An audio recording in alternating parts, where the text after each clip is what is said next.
Do you know what is one of the biggest expenses that most people have? And no, it is not your coffee habit.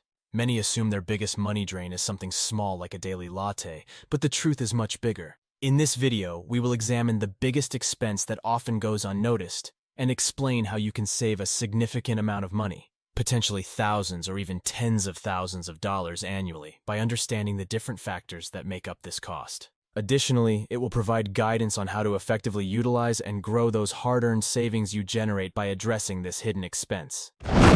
First, we need to understand that most households have the same major categories of expenses, and transportation is going to be one of the biggest line items. The main expenses are housing, transportation, taxes, utilities, household costs like maintenance and repairs, food, and other miscellaneous spending. If we can drastically reduce the largest expenditures in these categories, we're going to free up a tremendous amount of money to save and invest. Now, can you guess here what the #1 wealth killer is? The hint is, it's going to be the cost that actually varies the most from person to person, and that's why it sits in plain sight, often overlooked. It's actually transportation, particularly car ownership and operating costs. Cars are a huge wealth killer, and the reason is that a lot of our society attributes success and status to having a really nice car or expensive nice ride.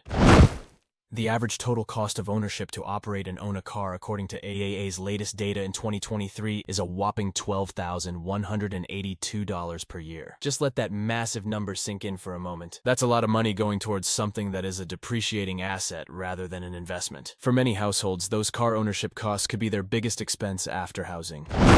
Let's actually outline and break down some of the major expenses of owning a car. I'm going to analyze each line item and tell you about how I would try to reduce and save money in every single one of these cost categories related to car ownership.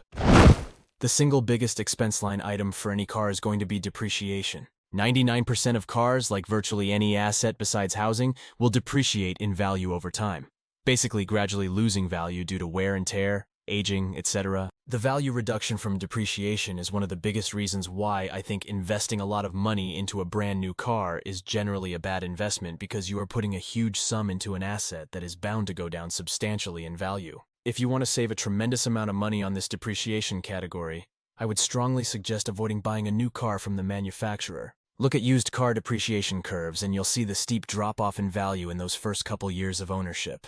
The sweet spot is to buy a car that is somewhere between 3 to 5 years old, used with say 30,000 to 40,000 miles on it. This is when most of the initial depreciation has already been absorbed by the prior owner. But the vehicle is still relatively new and should have plenty of life left before major repairs are needed.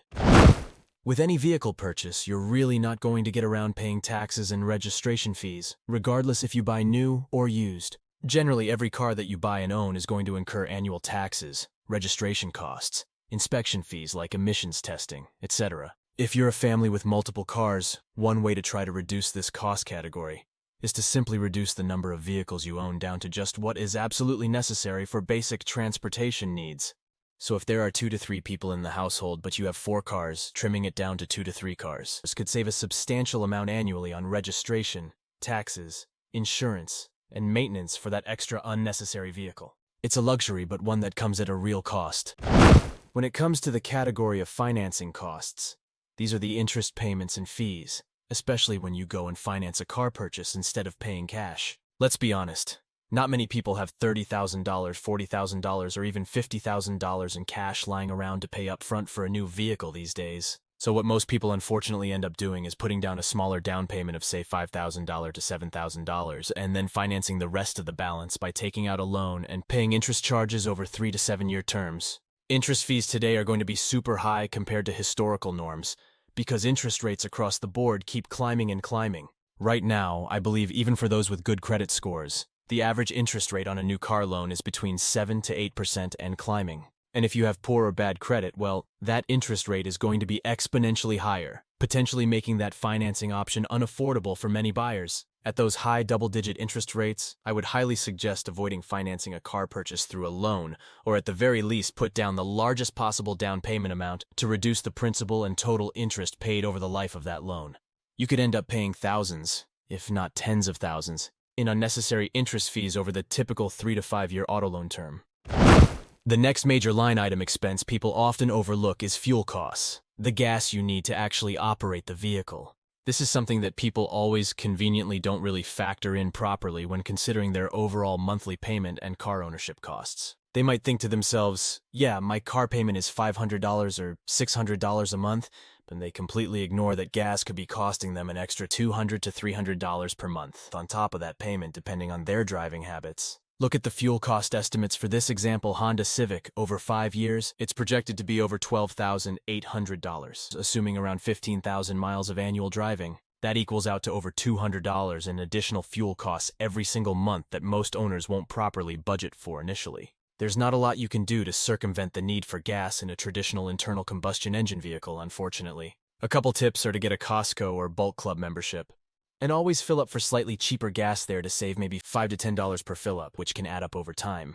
Or obviously go full electric and eliminate gas costs entirely, but that's a huge added upfront cost many can't afford currently. Car insurance is another major annual cost that continues to rise, projected at around $7,000 for the Civic over 5 years of ownership. That equates to around $115 per month in premiums paid to the insurance company. A great tip I learned is to put a recurring calendar reminder to shop around for insurance premiums every single year. Repairs and maintenance are hard costs to really reduce unless you know what you're doing around a car. With YouTube tutorials these days, you can actually learn how to do basic maintenance on your car if you're willing to learn and put in the time and the effort. My last tip here is that if you can go without a car, that actually might be the best ultimate solution that you can have. The opportunity cost is so great because not only are you paying for the cost of ownership of the car, that means you're not having that money work for you elsewhere. Another thing that you can consider is just living closer to where you work. Really consider where you live and where your workplace is. And when you are applying for a new job, that's something you can consider as well. Conclusion: with car prices still going up and trying to keep up with the Joneses these days, try not to succumb to owning a car that you can't really afford. Recap: buy used in the depreciation sweet spot, shop for insurance annually, reduce multiple cars if possible, and consider living closer to work. On the contrary, if you want to learn how to create your fortune from scratch, do check out my other video on how to build your wealth from $. In the link above or in the description down below. Do you own more than one car? Comment below. If you enjoyed this video, do like and share this video so that more people will learn about how to avoid splurging on cars. Check out this playlist of my top 10 videos for creating wealth, and I'll see you in the next video. Take care.